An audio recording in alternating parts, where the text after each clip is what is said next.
So I am starting a new vlog. The first book I'm going to be talking about is this one here, A Scoundrel of Her Own. I don't want to go too deep into it because I don't have time right now. My stepson's going to be coming home and I don't have a room to film in.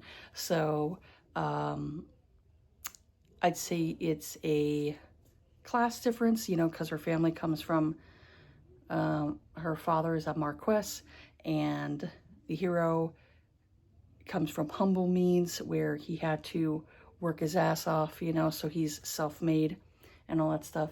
And it's not really a second chance because they met each other when they were children, and when they got to be adults, they met each other again, you know. So far it's pretty good. I'm only about chapter 4. But yeah, when I get done with this, I might delve into another Stacy Reid because I do have some other books of hers on my Kindle.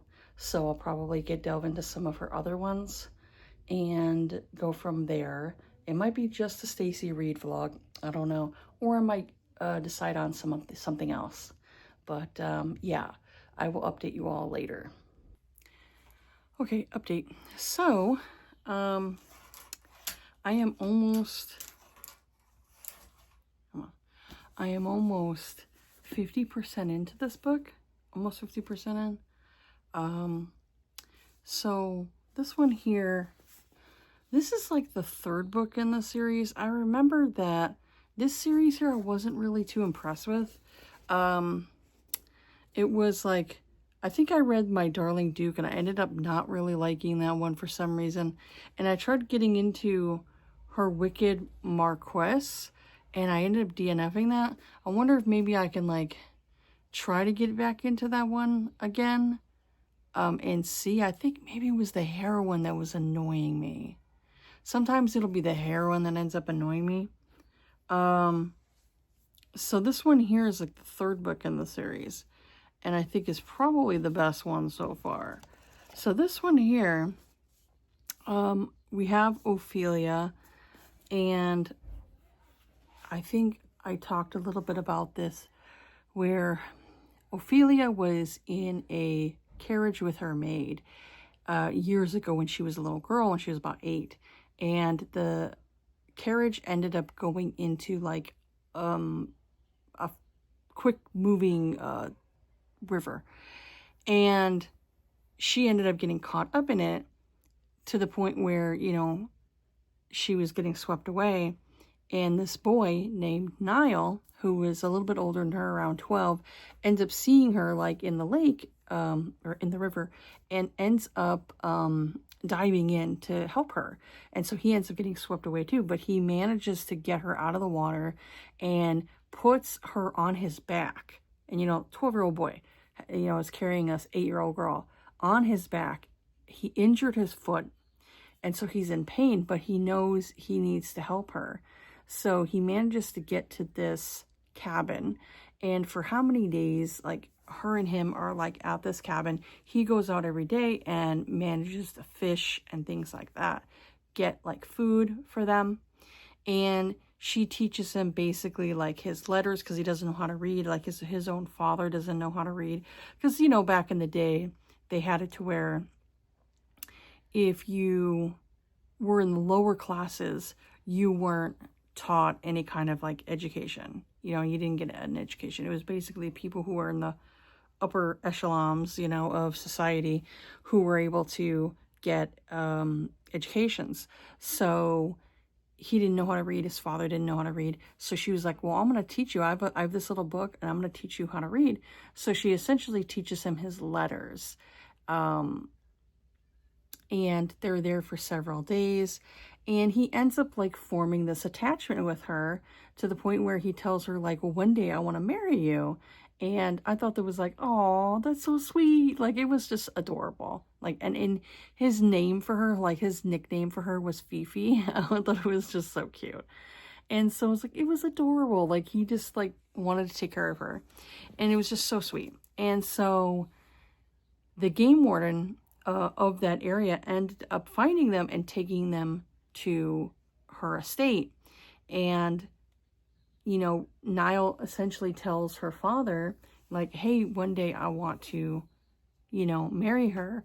And so her father basically like kind of like shuns him and tells him like, well, because you're of the lower class, it's never going to happen. Like she's going to marry someone of means, And so he, essentially, sorry, I got to move this. He essentially tells her, like, hey, wait for me. And so years go by. I believe it's like 16 years later, if I remember correctly. Let me see if I can find it. Yeah, 15 years and 6 months later. Yeah. So since then, Ophelia's like, she doesn't really remember him much. Like she kind of like over the years, like forgot about him and, obviously thought about him from time to time, but figured she'd never see him again. And so she ends up discovering that not only does her father essentially have have all these debts that he needs to pay, like he has like a lot of like old debts that he needs to pay on. And I don't know, like his nonchalantness to it really kind of annoys me for the fact that it's like, dude, where do you think this money is going to be coming from? If you don't have any more money in your estate, where do you think this money is going to come from? Do you think it's just going to come from the air? Like if you mismanage the funds that you were given by your father and this estate and a title, where do you think these funds are going to be coming from? Honestly, you're delusional. This man is so delusional. And so she looks at the fact that her father hasn't paid the servants in like a year. The fact that these people are still loyal to these people. They're still loyal to these people when it's like, fuck you, I would be gone and I would go get myself another job somewhere else, At least you're getting paid. It's like how do you think these people get by?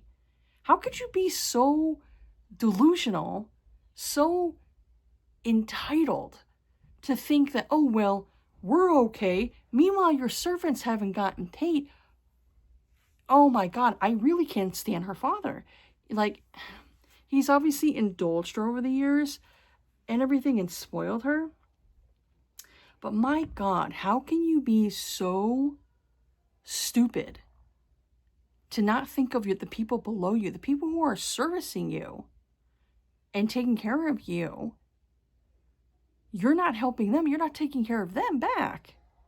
Because that's the whole point of this relationship, is that your servants, the people who are your helping you bathe and helping you take care of your house and all this other stuff, they need to get paid too.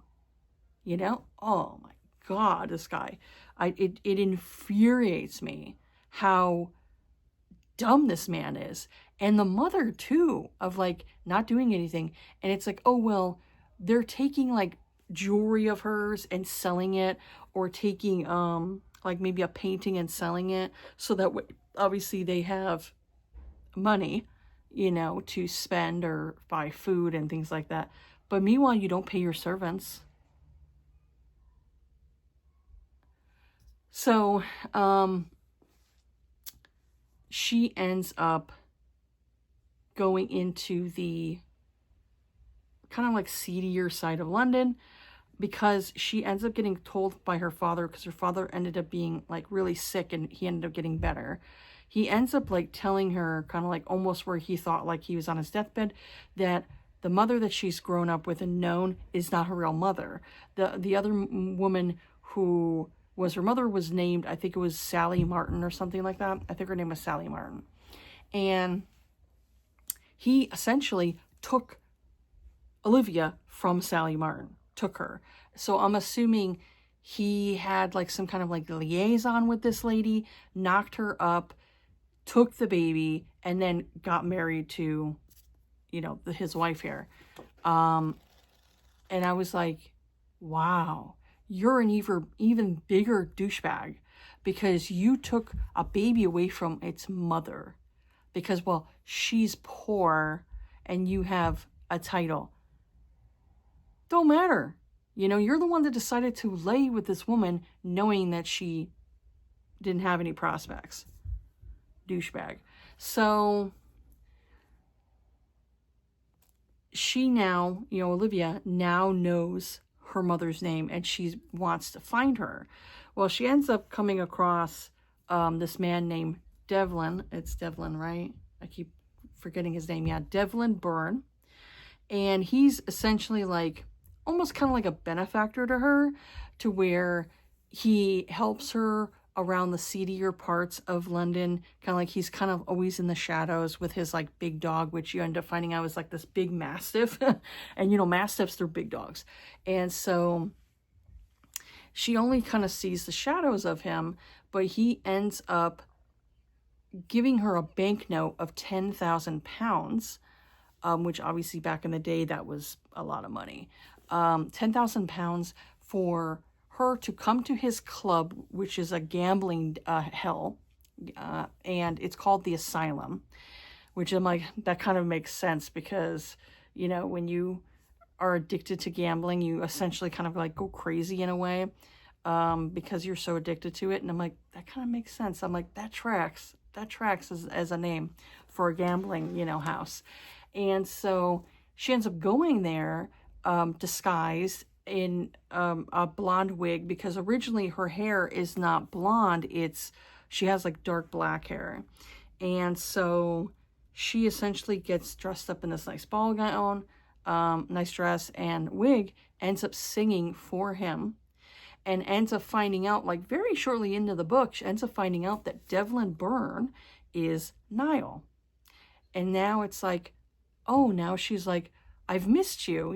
She told him, I missed you. And so now he's like, he wants something from her, essentially wants something from her. Like, he essentially wants to bed her.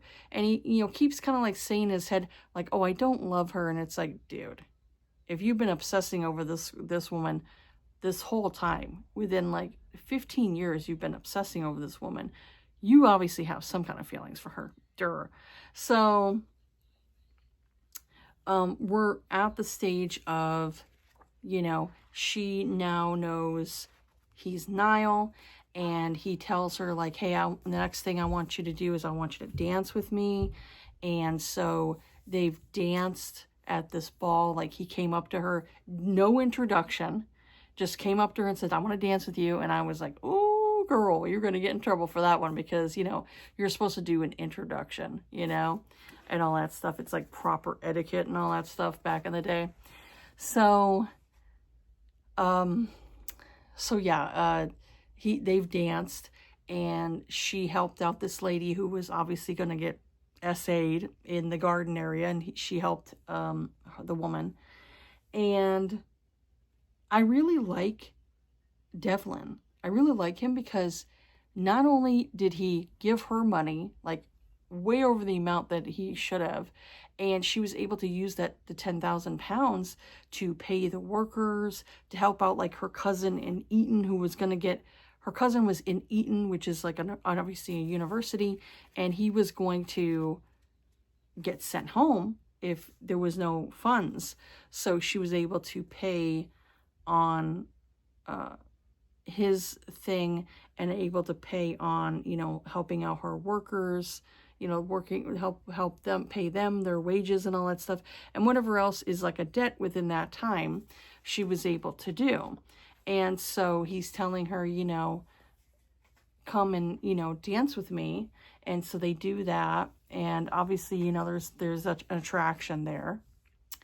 And I really like him because, like I said, not only did he help her out by giving her money, but he also, the woman who he says she was his friend was this woman named, I believe it was Jane Ashley, I think.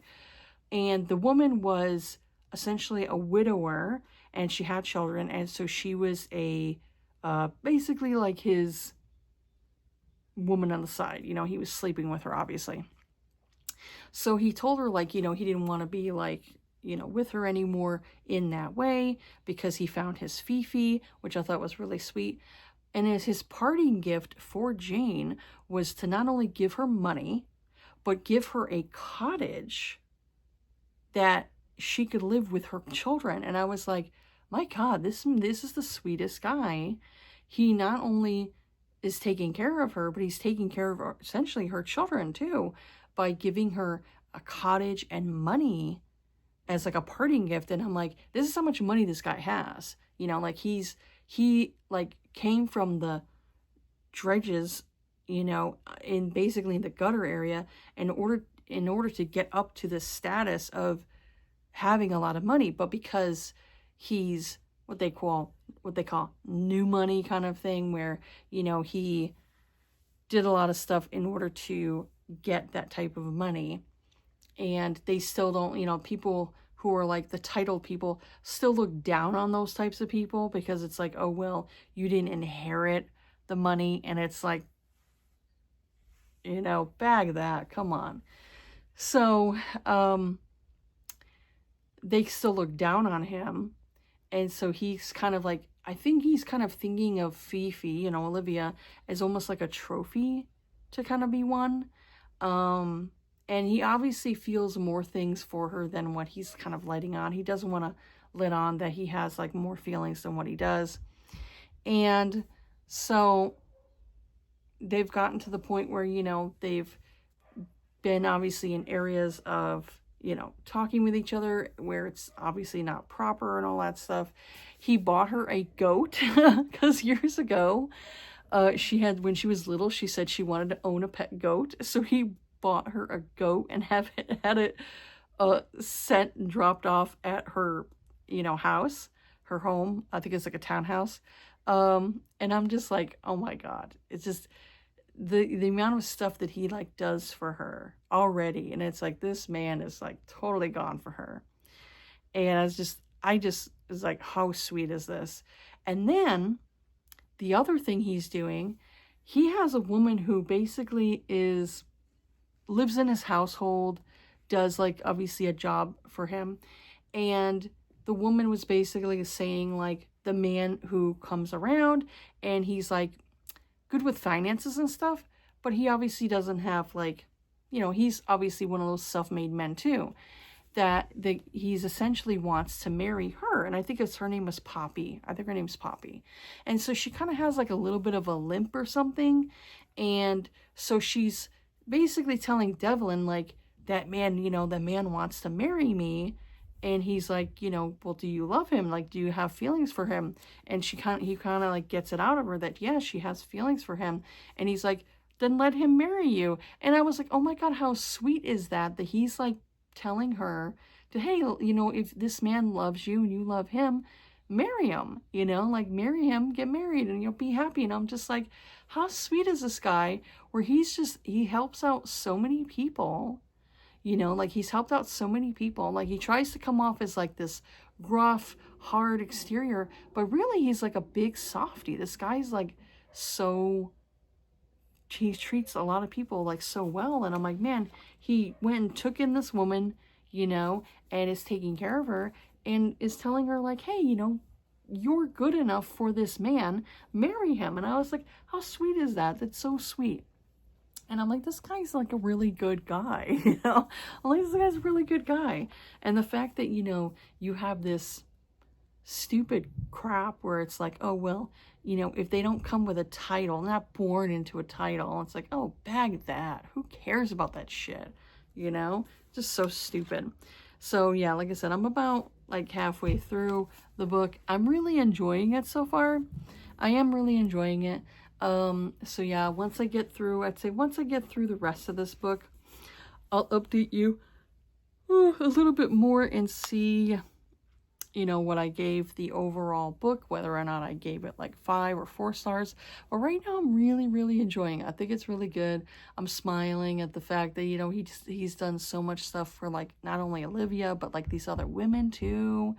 And like I said, he tries to come off as like this hard, rough exterior, and it's like he is not. He is just a complete like softie, you know, complete softie. And so yeah, I'm really enjoying it so far. So yeah, I'll update you all later when I'm finished, and then kind of go from there and see if I want to continue on with some more Stacy Reid, and go from there.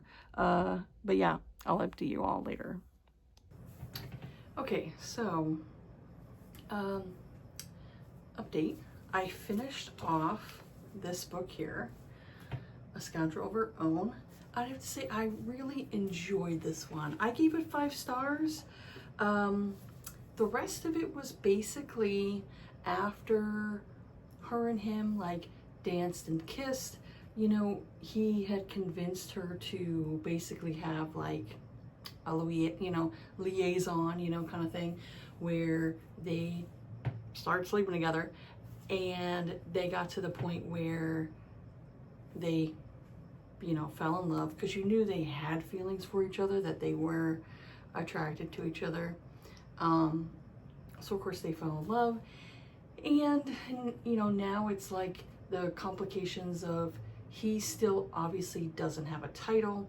Her parents want her to marry a man with a title, you know, and so now it's like, does she go and give up him, even though she loves him, in order to please her family? Because they kept having her, be around this man named Peter. He was like an earl.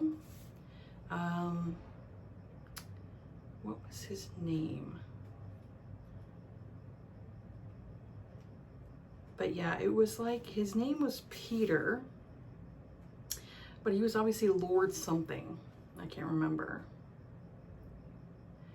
And, you know, she obviously liked Peter, but she wasn't attracted to him. Like she you know, even told her parents, because they were like, oh, you know, he'd be a good thing for you, you know, a good person for you to marry, you know. And she's like, but I'm not attracted to him, you know. She's like, I think he's a nice man, but she doesn't, you know, she doesn't hold any feelings for him, even though he obviously has feelings for her. So they kept like wanting to push her to pursue this man, even though they were like, oh, well, you know, you should marry for love.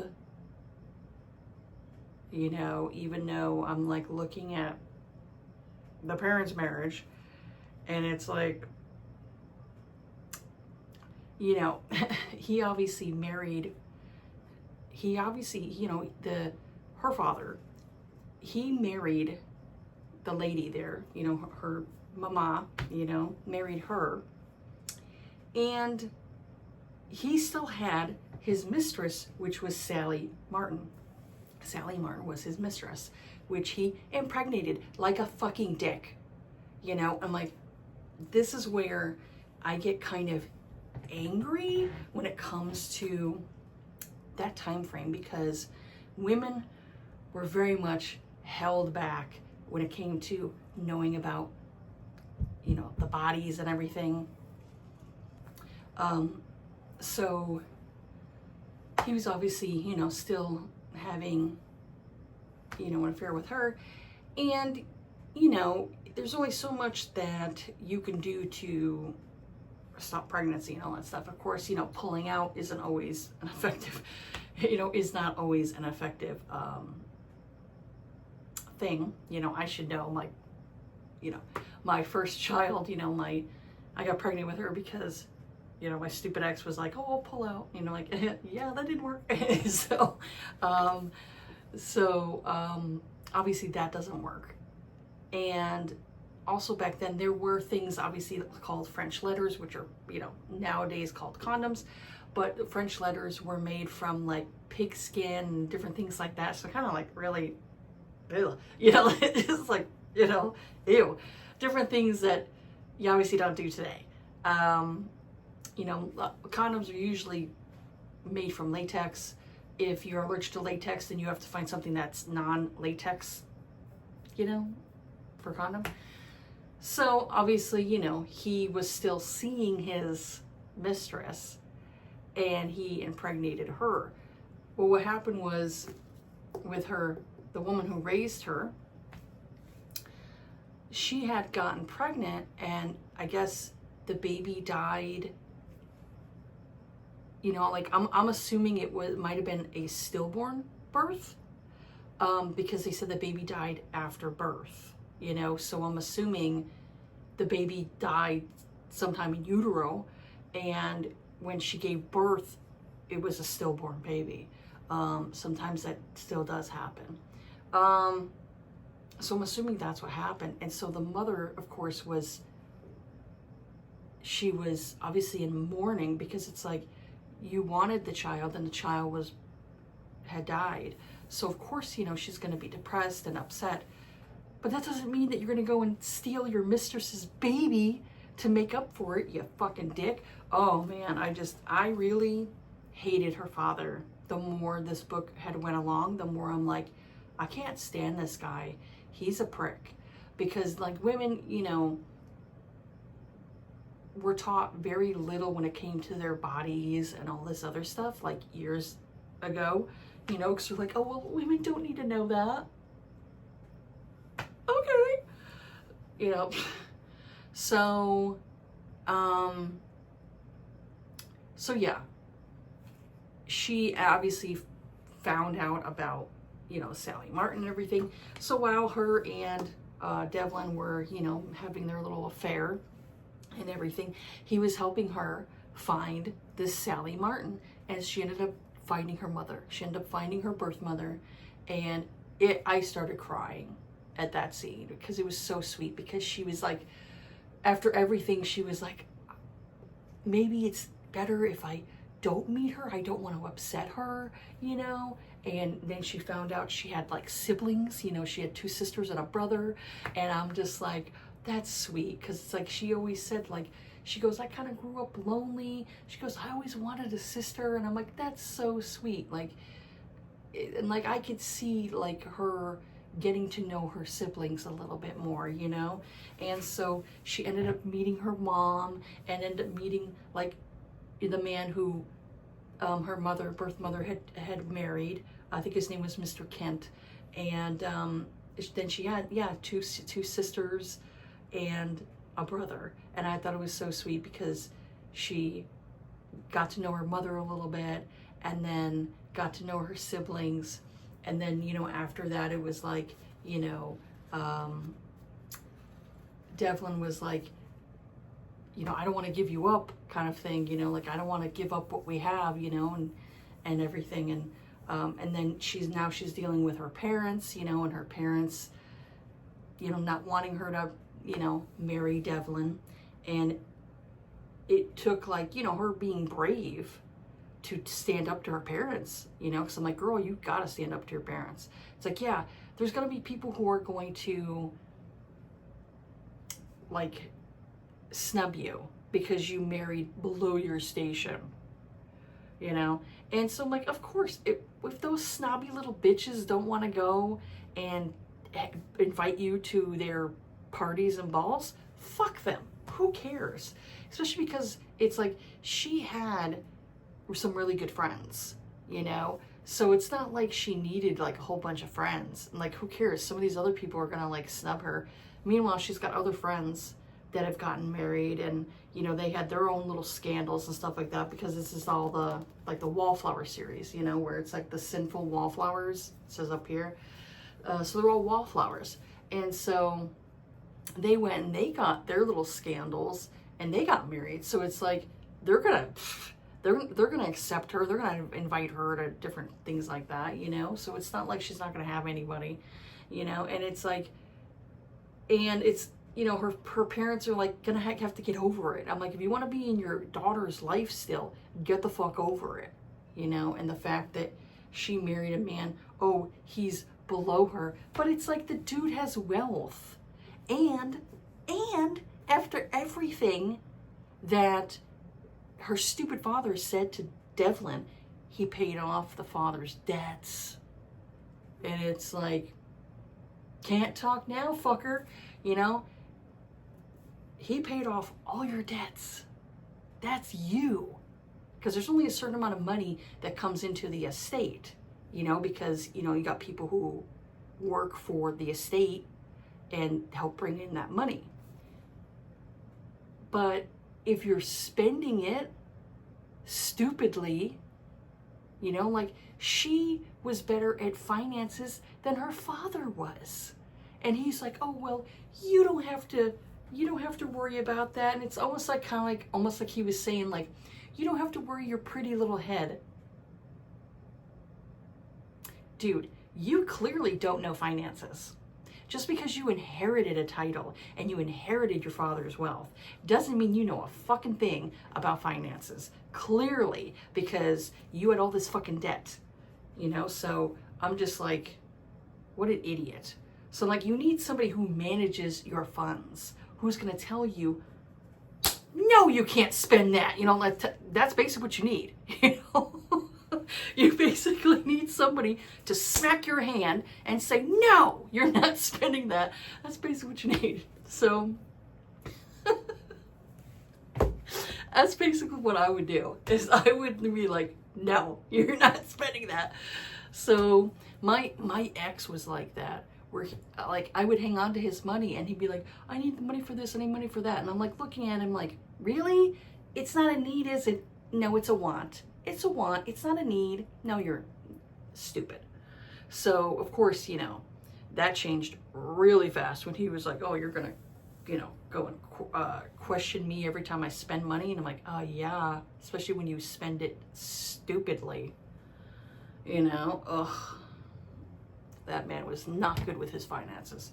So I liked it. Like I said, I like, you know, I love stories where, you know, you have a person who does whatever they can to get out of, you know, the trenches and all that stuff. And he, you know, had went to like Newgate for like a short time.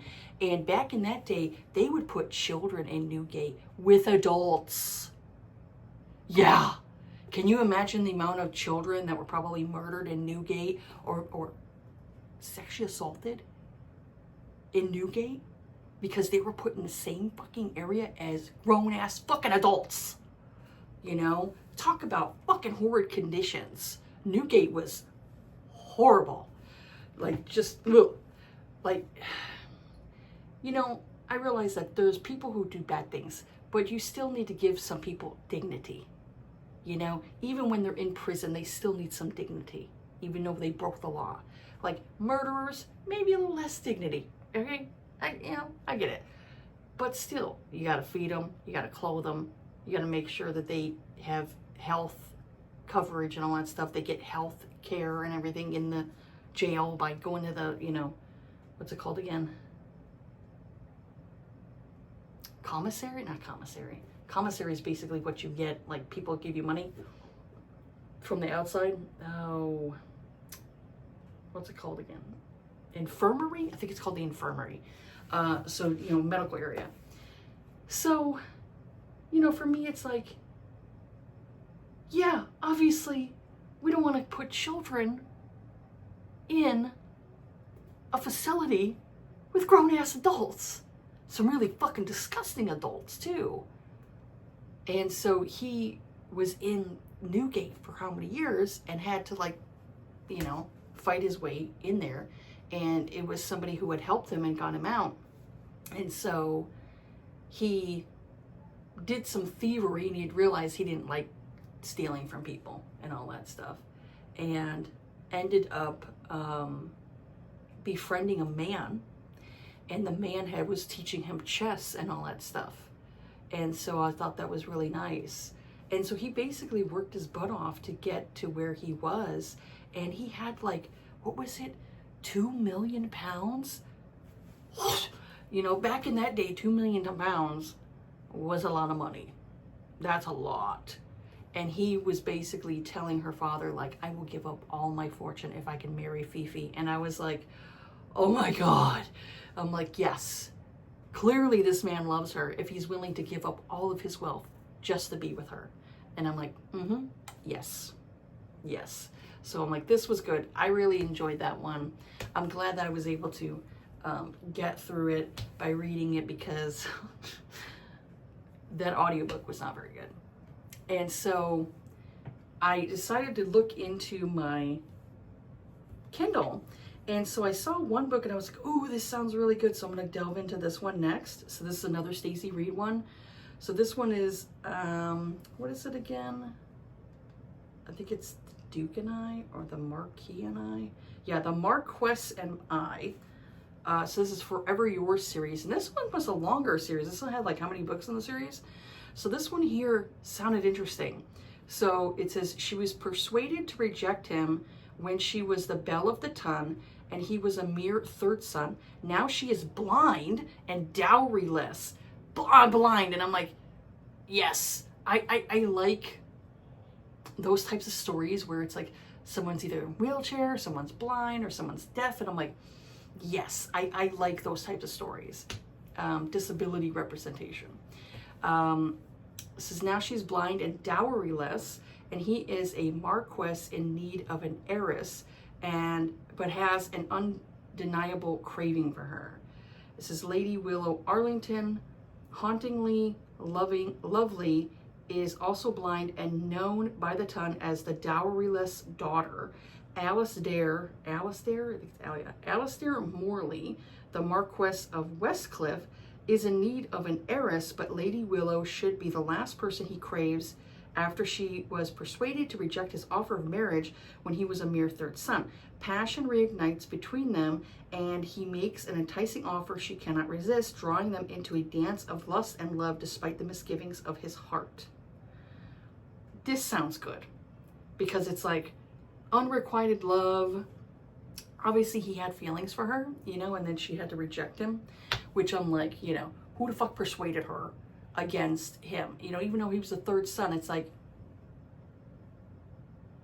come on. He's still like a son of the peerage. Even though he's a third son, but still, it's like he comes from a family of, upper class and all that stuff. So it's like, I'd say it's less desirable, like most women out there probably wanted to marry like a duke and, all that stuff, obviously upper titles and stuff. But still, it's like, he's a third son, so what? Who cares? Is he gonna treat you with respect? There you go. So I was like, you know what? I'm gonna delve into that. And then afterwards, I was like, I do have the Stacy Reid one on here that's an Earl to Remember. This one was, supposed to be almost like a, what's it called again? Overboard retelling, where I think she doesn't remember, like she's got amnesia, and then he is making it sound like that they were lovers or something like that, or they're married or whatever it is. I don't know. I have to delve into it, but some people didn't like that one. And I'm like, well, I still want to read it though, even though it may not be the best. I'm still going to read it. So I'm going to go with the Marquess and I. And when I'm done with that, I'll go into the Earl to Remember. And that'll be it for this, this vlog. And go from there. Because this vlog here, this is not going to post for a while. Like right now, I'm doing this in like October. It's almost toward the end of October and November. But this is probably not going to post until like February. Because I'm like, I had other videos. My alarm cut me off. I have other videos that I have posted. So I was like, well, I still wanted to do a vlog, but I just didn't know where to put this. So I'm like, I'm gonna put it months ahead of time, months ahead. So I'm gonna do that. But anyways, I'm going to continue doing this like every other month, where like every other month I'm gonna be doing a vlog, and it's gonna be me trying to get through like historical romances, like try to get through all of my historical romances that I have, because like I said, I have a lot. I've said this before in other videos. I have a really good amount of historicals I need to get through, and I still buy more because, of course, historicals are not read a lot. Like a lot of people talk about them, so I want to try to give more give more stuff out there showing off historical romances, you know. I don't know what I'm saying right now. But anyways, I will update you all later. I either will get halfway through the book and talk about it, or I will finish it. So we'll see. We'll see like how, you know, how much I get through. But yeah, I will talk to you all later.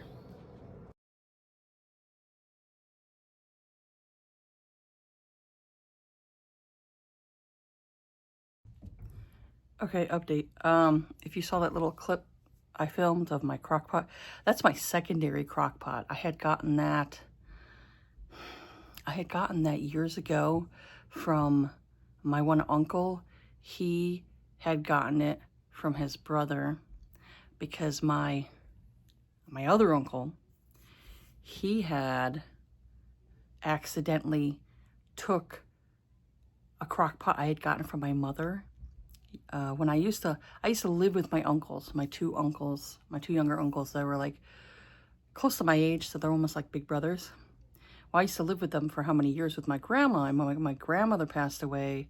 It was just mainly us three, and then eventually, you know, my one uncle, he moved out, and then it was just me and my other uncle, and then eventually I moved out. So I had left my crock pot there, still in a box that my mother had given me.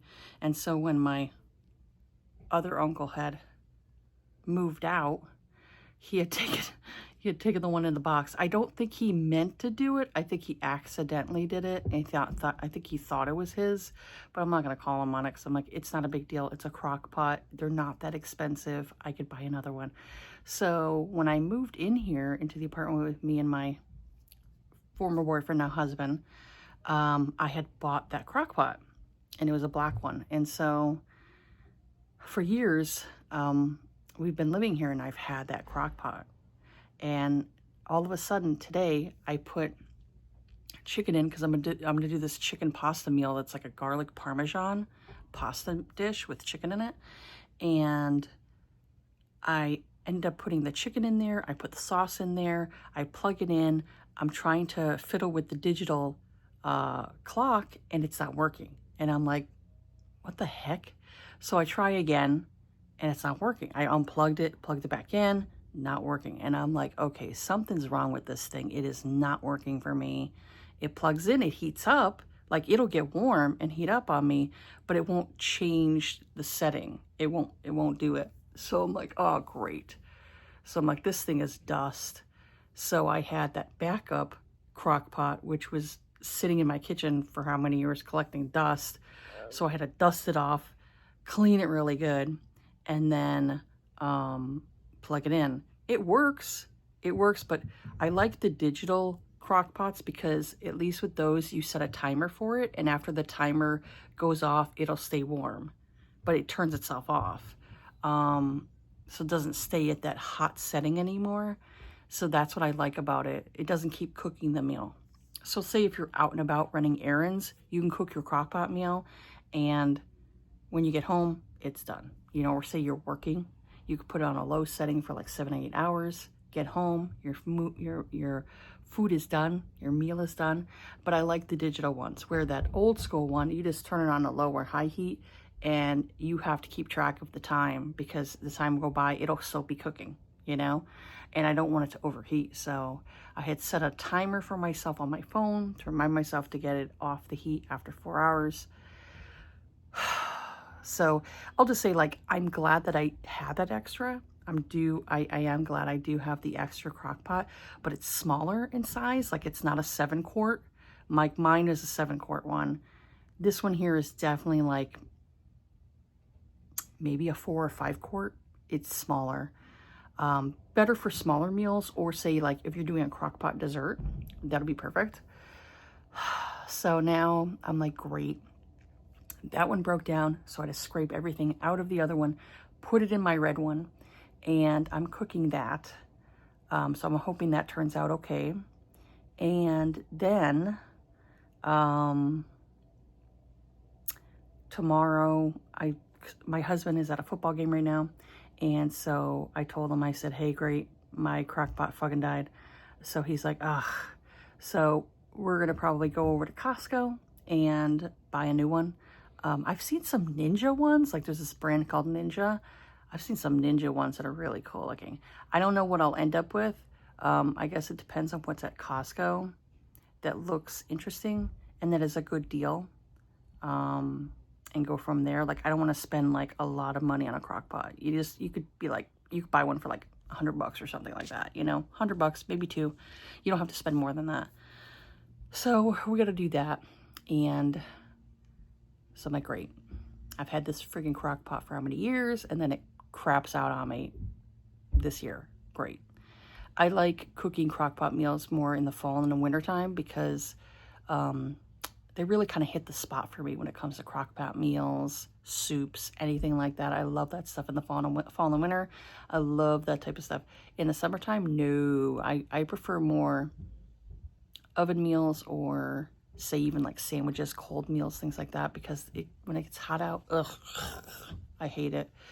Anyways, besides my issues that I've had when it comes to my crock pot now, I finished off the Marquess and I finished that off the other night, and so I had filmed a clip for it, but I didn't like the clip, so I'm like, that's why I'm redoing it now.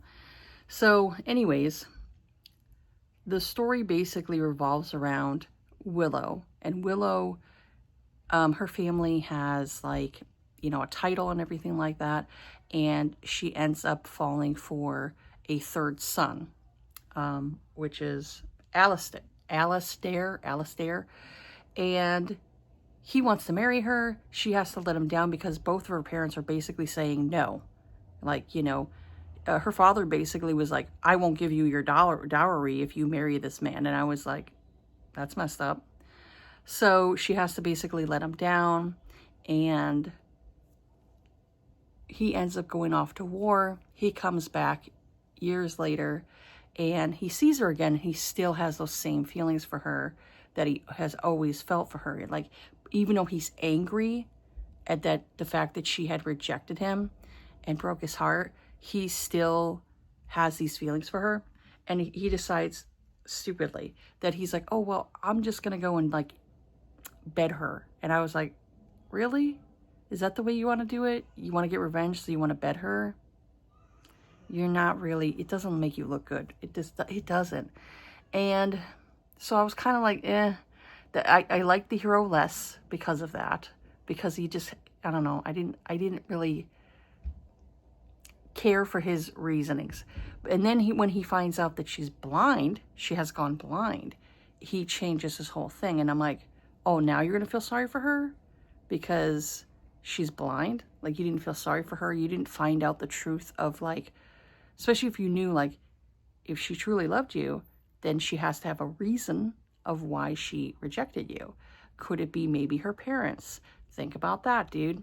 So that kind of annoyed me. I'll say that. Like, once he found out she was blind, it's almost like he pitied her. And I was like, And this is something that she didn't want either. Like, she doesn't want to feel like she's a burden to anybody because of her going blind. And then you find out how she went blind. She was essentially trying to catch up to him before he went off to war. Went off on a ship.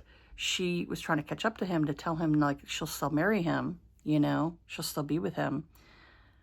But she ended up having an accident, and she ended up falling and hurting her head. So now he feels guilty, the sense of guilt that she was running to him, you know, like she basically was, you know, going away from what her parents wanted of her, and was going to marry him anyway, you know, despite, you know, the fact that she might lose her dowry because of it, you know. And so now that he's back, you know, he has this like, oh, he feels bad for her. And then he finds out that, oh, well, her father will not give any man who marries her a dowry. And it's basically because he feels like these men would only want to marry her because they would be fortune hunters. And so he would prefer her to get married to somebody who actually wants to marry her, even despite her blindness. And so I'm like, I kind of understand the father's reasoning, but I still like didn't understand his reasoning of why he wanted to make it to where she wasn't going to marry the man before, even though he was a third son. It's like he still would have been able to take care of her, you know? It just frustrated me. And then she kind of annoyed me a little bit too. She ended up starting to annoy me because she was like, oh, I don't want to be a burden. I'm like, I get that. I get where you're coming from, lady. But also it was just annoying me, because then she's like at the altar after they were like, oh, they're going to get married, you know? She's at the altar and then she runs off. She cries off, runs away, a runaway bride, runs away, and she's blind. And I'm like, girl, you're blind and you're running.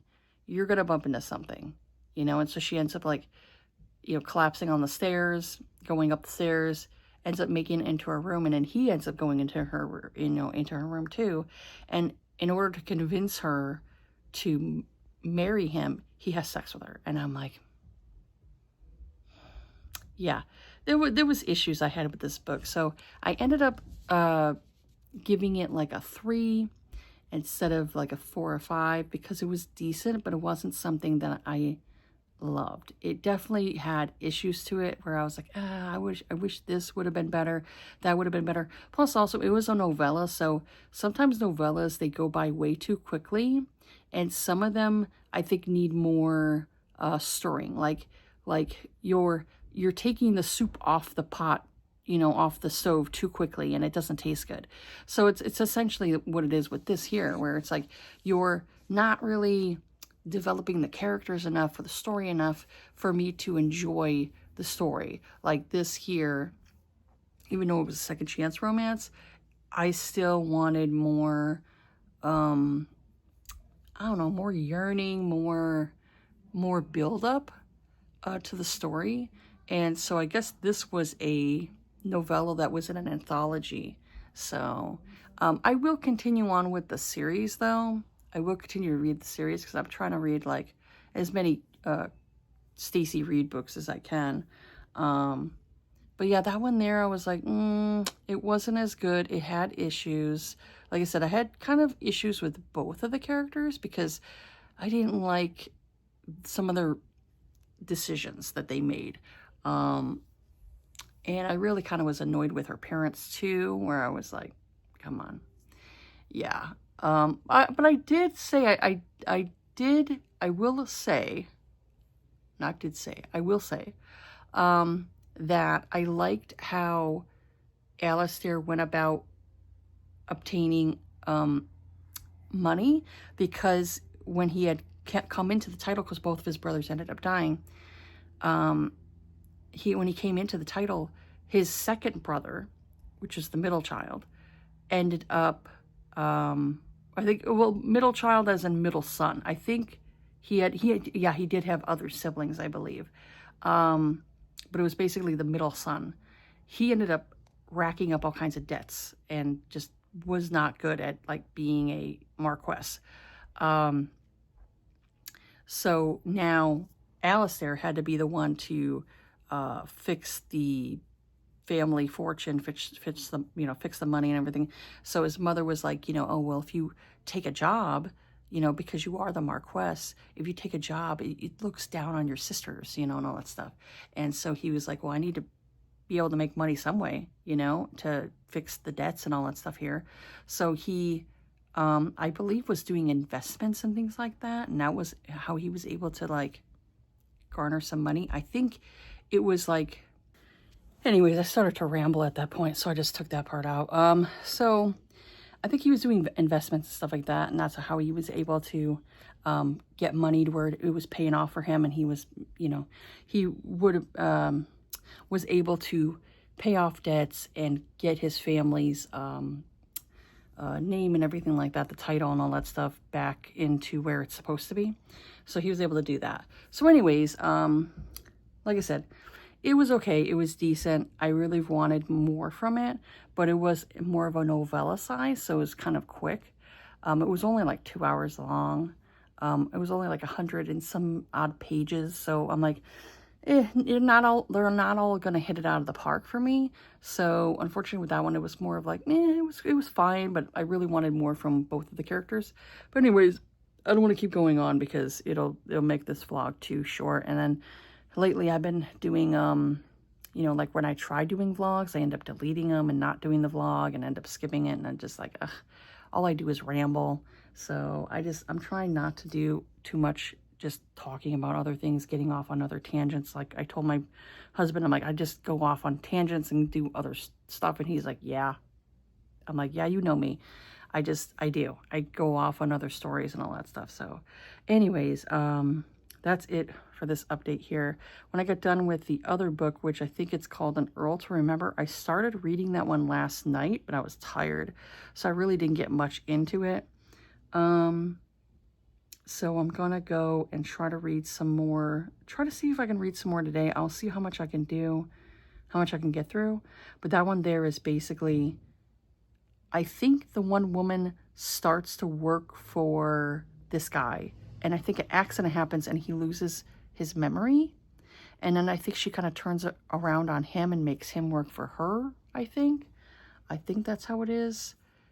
I think that's the story. I believe so. So I'm going to go and delve into that one and go from there and see how I like that one. Because I've heard like kind of mixed reviews on that one. Some people were saying they liked the book. Other people said they were not a fan of it. And I think it only got like a 3.87 or something like that on Goodreads. But I'm like, you know what? I need to do my own thing. Because I know some people are having issues with the whole... Because it's based on... It's almost like a... Oh, what's the name of that movie again? Overboard. It's almost like an Overboard retelling. Where they actually did an Overboard remake that had Anna Faris in it. Anna Faris? I think it's Anna Faris. Anna Faris. And I can't remember that actor's name. I think he's a Spanish actor, a Mexican actor. He's funny, though. The movie was okay. I wasn't really a huge fan of it. I preferred the original with Goldie Hawn and Kurt Russell. I prefer that version. And I know, like, if you overanalyze the movie, you're like, well, he's taking advantage of her. And I'm like, I get it, but I still enjoyed the movie. I still liked it. So, I'm hoping with this book here, I'll like the book, but we'll see. Anyways, I'll update you all later when I finish that book, and then that'll be it for this, this vlog here.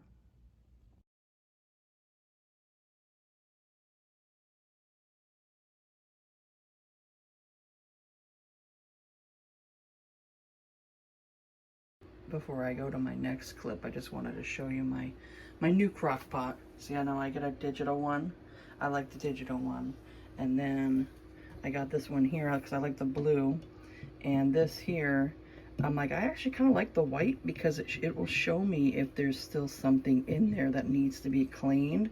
With the black one, sometimes I couldn't tell if there was anything. I'm like, oh, does it look clean? And then I'd have to go in and like, oh, no. So I actually prefer the white because I think it'll be easier to clean. So I got that one there. And hopefully this one will last me a while because my other one lasted me about 9 years. So hopefully this one lasts me about a decade. We'll see. Okay, last update. So I finished An Earl to Remember. This one here, I'm giving it 4 stars. I did enjoy it. I did enjoy it. Obviously I didn't love the book, but I did enjoy it. So I'll go over all the stuff. So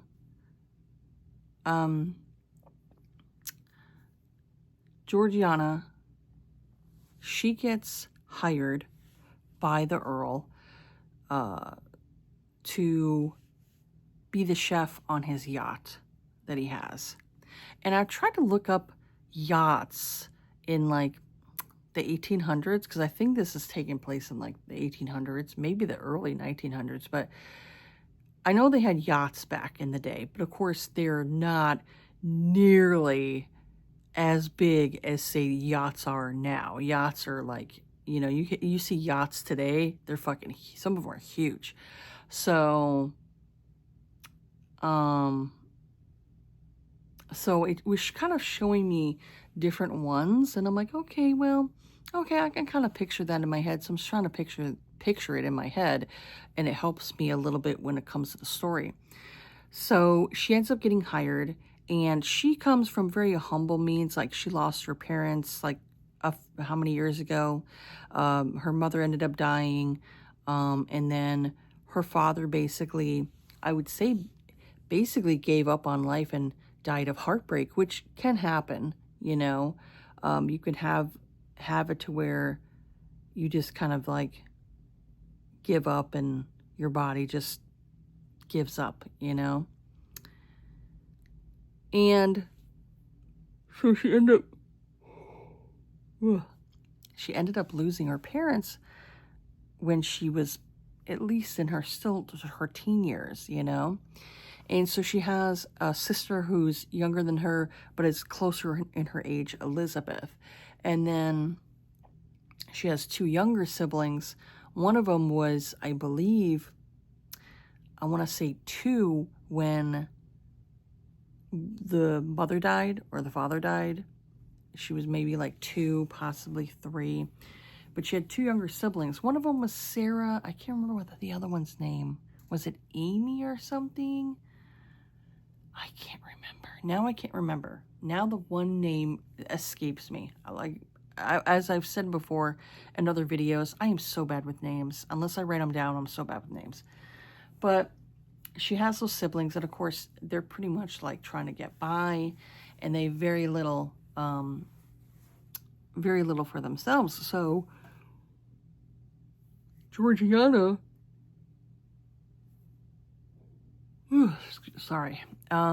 Georgiana uses her skills with cooking to basically do like catering and things like that. So she ends up getting hired for the Earl, and she thinks, oh, this is going to be a great opportunity for her. She's going to get like, you know, a good amount of money. Because I think it was like, she was offered, was it 250 pounds, something like that? And of course, back in that time, it was like, that was a lot, you know. And so she ends up, like, the first night, cooks a meal, and she ends up seeing this man kind of like staring at her in the shadows, Come to find out, it's the Earl, and he's kind of like looking at her like, he's obviously attracted to her, even though later on in the book, he kind of like says something about her looks, and I'm just like, well, you clearly were attracted to her. So anyways, she sees this man, and she didn't know kind of like who he was, and then she ended up figuring out he was the Earl. And so she was trying to obviously keep her distance and all that stuff, trying to do her job. And so the one night she goes into his room because I think he had asked for food or something like that. I think he might have asked for food. I don't remember what it was, how she ended up in his room. But she ended up going into his room, and he mistakes her for, not his mistress, but he had a mistress who obviously was trying to keep the spark alive, obviously, in their relationship, because he was getting bored, obviously. And so his mistress is trying to spice things up, and she told him earlier that she had a surprise for him, that she basically was going to get like 2 other women on the yacht to come into his room so they can all have a good time. I'll just say that. And so he mistakes her for one of the women, and then he ends up getting discovered by his mistress, and he realizes that, oh, this is the cook that he was making out with, you know. So, out of jealousy, the mistress, and I knew this would happen. Out of jealousy, the mistress goes and tells him the next day, "Oh, that cook got me sick," basically claiming food poisoning. And so he decides to let Georgiana go, because he, says the mistress, told him that, the food made her sick. And so he went and let her go, and he gave her, I think he only gave her like 20 pounds, which he was thinking in his head that it was my former stepdad calling me. I'll talk to him later.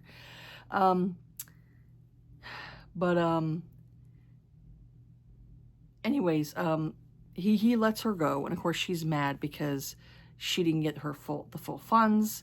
And so, she's like, this asshole. And he kind of like comes off a little bit as like a prick at the beginning.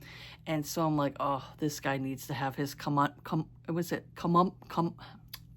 why can I not say the words? Comeuppance.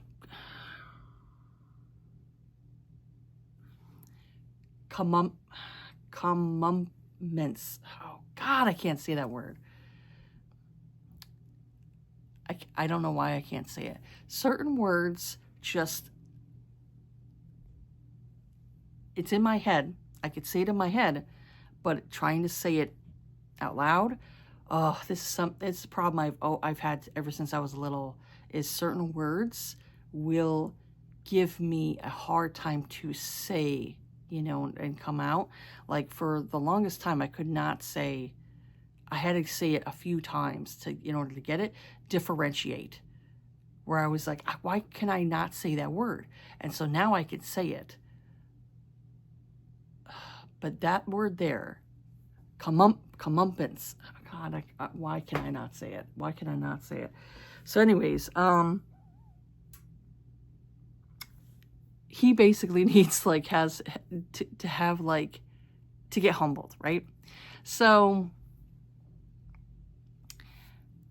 afterwards, him and the mistress and all these other people are still on the yacht, and she's, he could tell she's jealous, and he's like, you obviously were jealous of the cook because I was, making out with her. And so the mistress is like, oh, I want you to marry me. We could be more. I want you to be married. I want you to be married to me, because I think they've been having like an affair for like a year. And he's like, we've kind of reached our end here, because he didn't like the jealousy, obviously. And he realized that, he was really attracted to the cook. And so what happens is she gets mad at him because she tells him, I want to marry you, and he's like, no, I don't want to marry you. He's like, I don't even want to get married. He goes, I eventually will, but he's like, I don't want to get married right now. And so, she gets mad and she shoves him. She ends up shoving him so hard, he topples over the railing, hits his head on something, and lands in the water. And he ends up going unconscious. Luckily, he survived and was able to wash up on shore. And so he ended up getting discovered by this man in Georgiana's small town that she lives in. And so word gets around like, oh, this man was discovered there, on the beach, on the shore, and the one guy who's taking care of him. And so she's like, oh, let me go see this man that washed up. Ends up recognizing the Earl, and she's like, oh my God, the Earl. And then he's like, the guy who she was talking with that ended up was taking care of him, taking care of the Earl, taking care of Daniel. He's like, yeah, he doesn't have his memory. He doesn't know who he is. But then the Earl sees her and he's like, he's like, I know you intimately. So Georgiana's like, fuck, she's like, oh, damn it. I'm like, I don't want this to mess up my catering, because I'm like, if word gets around that I'm like a loose woman and all that stuff, that she'll end up having it affect her business. And she's like, I can't have that. I have to take care of my sisters. So she ends up lying and saying he's my husband because, you know, she knows if she doesn't say anything, it's going to be bad for her. So she lies and says that he's her husband, and he's like, I'm married to you. And he really came off as like, he still had that douchey vibe, you know, at the beginning. And so she goes and takes him back to her home and gets him to work on the farm. So I like that part where she's kind of like, oh, well, I'm going to have you work for me. And I was like, yeah, girl, do it. Do it. That guy's an asshole. He needs to be humbled. So he starts working the farm and, you know, ends up getting blisters and things like that. But I loved how the more time he was like around her and around like her sisters, the more he was like, well, he goes, I need to help them, you know, and I need to, you know, because I'm the man of the house, I need to make sure that, you know, they're taken care of. And I thought that was really sweet, you know, where he was like, even though he didn't have his memory back, he still was like, I need to take care of them. And there was like other really sweet things in the novel that I really liked.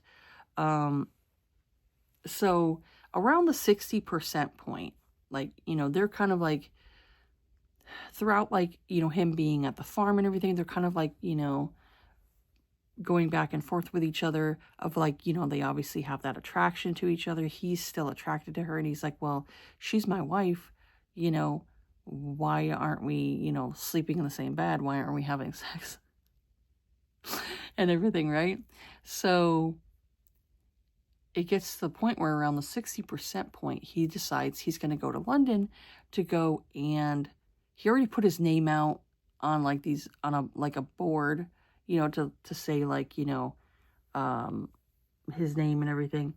And so he ends up heading off to London, and before he even gets to London, that's right, I think it was before he even got to London, he notices his brother, and he's like, wait a minute, I know that man. And all of a sudden, boom, his memories just kind of like snap back in.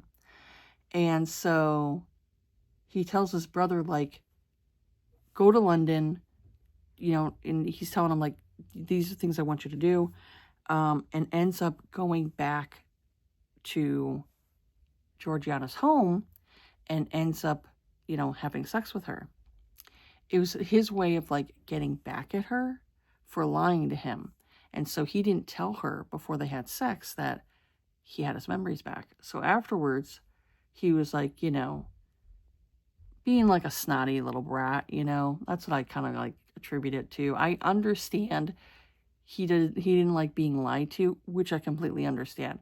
But also, before he had, you know, he had sex with her and he lied and acted like, you know, he continued to do that farce, you know.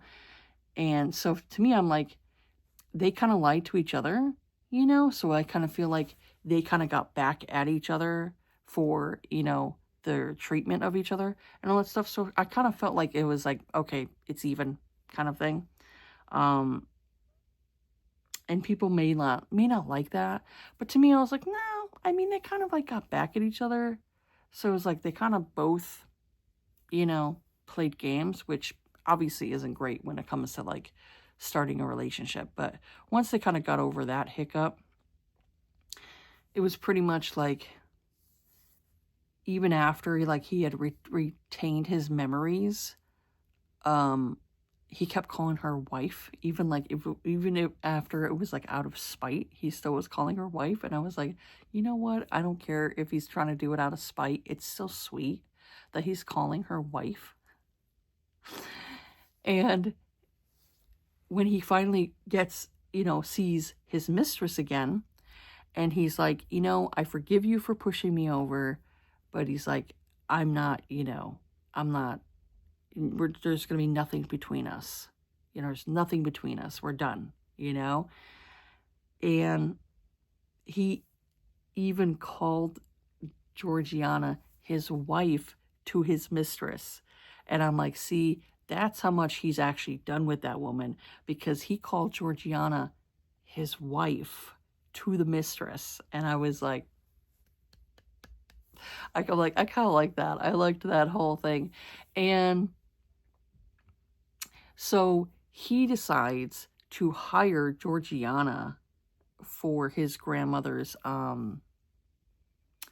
don't know, was it not her birthday? It was like a celebration that he wanted to do for his grandmother because he knows that his grandmother's getting older in years and stuff, and she doesn't have that much time left.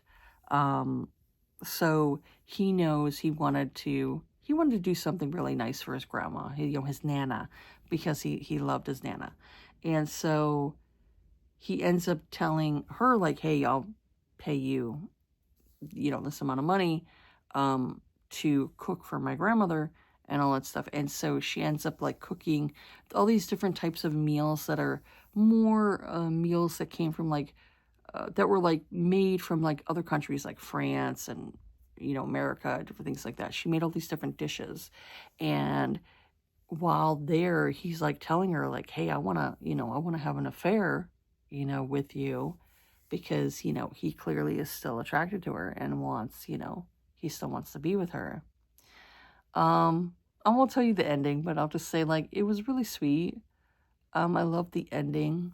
I thought it was really, I love acts of love, different acts of love. And that was an act of love that I like. Him basically chasing after her. But I thought it was sweet. But no, I enjoyed it. I mean, there was a little, maybe like a little part in the book, maybe around the 40% point that it was a little bit boring. But it picked up. It definitely picked up for me. And I guess you could say maybe there might be some people who may not enjoy the book because they both were lying to each other at one point. And things like that. But I'm like, you know what? They got over their hiccups, and he discovered that, he didn't just want her as a mistress, that he actually was in love with her. And I thought that was sweet, where he was like, it doesn't matter to me about like the ton and everything like that. He goes, what was it? I think at one point he had said like, fuck the ton or something like that. And I was like, yeah, boy. So yeah, for me, I liked that he was basically like, no, I'm gonna, I want to marry her anyway. And yeah, it was sweet. I would say I really, really liked this one scene where he was still like, he had still had amnesia, and Elizabeth, that's Georgiana's sister, which, like I said, they're around almost like similar ages, where Elizabeth had this caller, Jonathan Hale, that they've known each other for years, and he, Jonathan was obviously in love with Elizabeth, and Elizabeth loved him, but his family was basically putting pressure on him to marry a woman who was higher up, obviously, in the peerage, because, they were misses, they didn't really have any, they didn't have any, a dowry or anything like that, So,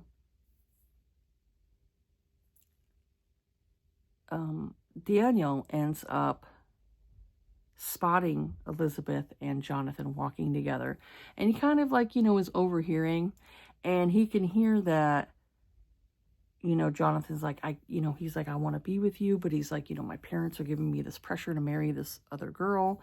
And so they obviously start making out, and Daniel's like, okay, now he's like, I'm going to have to break this up, because he's like, I don't want her getting compromised. So Georgiana ends up bumping into them and is like, telling Jonathan like, hey, you were, basically making out with my sister, and you need to go and, go do right by her by marrying her. And so Jonathan was going to like almost walk away. And I'm like, what the fuck? And so what Daniel does is he comes out of basically like the shrubbery area and is like threatening Jonathan. And he's like, he goes, pistols at dawn. I'm going to do a duel with you. I'm going to kill you if you do not marry her. And he basically was threatening Jonathan, like he will fucking kill his ass if he does not marry Elizabeth, because he wasn't doing right by her. And so I thought that was so sweet, because it's like, even though he's not biologically related to these younger girls, he had a good relationship with Georgiana's sisters. And I thought that was so sweet, that he took on like this protective role of like brother to Elizabeth, and is like, no, you're gonna do right by her and you're gonna marry her. And I was like, good for you, man. I was like, like I said, at the beginning he was kind of a douche, you know. I kind of like, I kind of like, you know, different characters where they start off kind of douchey but they change and grow. I love that type of, I love growth in a character. So I loved how protective he was of like her sisters, and even like the little girls and stuff. Like, he would, when he's doing like milking the cow or trying to get eggs from like the bird, you know, that's like chasing after him, the sisters were like helping him. The younger sisters are helping. I thought it was really sweet. So that part I really liked. And then like there was like another scene too of like, I thought that was really sweet. But yeah, there was like just different acts of service that he did that I thought was very what's the word I want to use, that was just very like good. That was just good that he did, that I thought he didn't have to do, but he did these acts of service to help Georgiana in some way, or help her sisters. You know, even like I said, and even after like even after he got his memory back, and he was obviously still angry at her, you know, her deception, he still was doing these acts of, not acts of bravery, but just, you know, acts of, I don't know why I have that in my head, like acts of bravery. No, it's not that. Acts of like just being a gentleman, of like, you know, just respecting this person and helping them out. And even though he didn't need to, you know, this act of service that he did for Elizabeth, for Georgiana's sister, that I thought was just really beautiful, you know, of like him basically sticking up for her and, you know, saying like, hey, you know, you're going to marry her. And then when his parents were like basically threatening to cut him off, he had showed up and said, you know, claimed himself as the Earl. And that really changed the parents' minds, you know, because they were like, oh, an Earl? We're going to have like some connection to an Earl? Of course, they fucking changed their minds real quick. And then when he goes and says, oh, well, I'll give Elizabeth a dowry, I was like, oh my God, that's a great act of service right there. He was willing to give Elizabeth a dowry, even though, like I said, he's not related to them in any way, you know, even not even in marriage. He was willing to do that for Elizabeth to make sure she was able to get married, you know. And I was like, that was so sweet. I really, really enjoyed that. Like those scenes right there, I thought were really sweet. And it really kind of like, it really brought in like this, like, oh wow, he isn't a douchebag, you know. If he continued to act that way throughout the book, like continued to be a douchebag, I wouldn't have liked him as much. And even though he was doing like some things, I would say kind of like as a way of getting back at Georgiana, he ended up helping her, you know. So yeah, I really enjoyed it. I'd say I really loved his growth. I would say I wanted maybe a slight little bit more for Georgiana, like maybe a little bit more for her. I wanted her to kind of like do for herself, maybe slightly more, but I did enjoy the book. You know, like I said, ultimately gave it 4 stars, still enjoyable. It may have like you may have certain issues with it, you know, it depends on who reads it. You may have certain issues with it. I get it, but I still enjoyed it. I overlooked it, you know, like I was trying to like overlook different aspects of the story, in order to enjoy it. And I did enjoy it. I think I still have, I have like a pimple patch right here I need to pull off. I put like these little pimple patches on my face and it helps to draw up the pimple.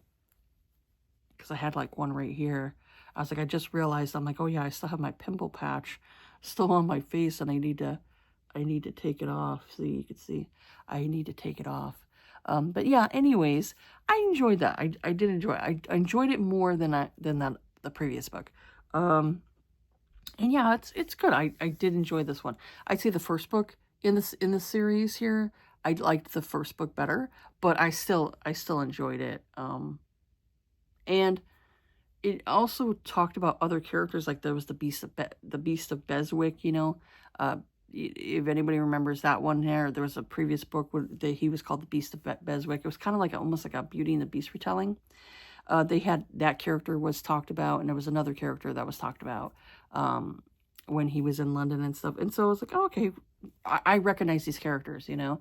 So yeah, I enjoyed that one. I thought it was pretty decent, you know, pretty good. Like I said, didn't love it, but I still enjoyed it. And ooh, I will say, like, the Earl, he's a dirty talker. He dirty talks in bed. That's one thing I do enjoy, is I like the dirty talk. But yeah, some may say like it might have been too, like, the relationship might have been too sexually, you know, than the other way, you know. So there might be some people who are like, well, they were, you know, it was too much of their sexual chemistry than the other chemistry. That's fine, you know. You can, yeah, you could critique that. I could, you know, I can understand people who would want to critique that, you know, because sometimes like you could look like, okay, they have this like sexual chemistry, but it's like, what else do they have, you know, to them besides that? But yeah, anyways, I enjoyed it. But yeah, that's it for this one here. This vlog, I'm sure it's probably all over the place. That's the one thing about me, is like, I don't seem to make like very great vlogs. They're always like long as shit, you know? So, you know, and I'm kind of like all over the place a lot of times when it comes to that stuff. But yeah, I'm going to continue on with my, you know, with doing this, you know, doing vlogs of historical romances, to kind of like keep challenging myself to read more historical romances, because I have a ton of them. I have a ton of them that are physical that I own, and I have a ton on my Kindle. So this, you know, I have to keep challenging myself to read more of my historicals, because I don't know why I get into certain ruts and I don't want to read them, or I'm afraid it's not going to be good because some of them are like too modern sometimes, and they annoy the fuck out of me sometimes because they're too modern, and I just, but this one here, yeah, I enjoyed it. Anyways, that's it for this one here. Have yourselves a good day. Take care of yourselves, be kind to each other, and I'll see you all on the next video. All right.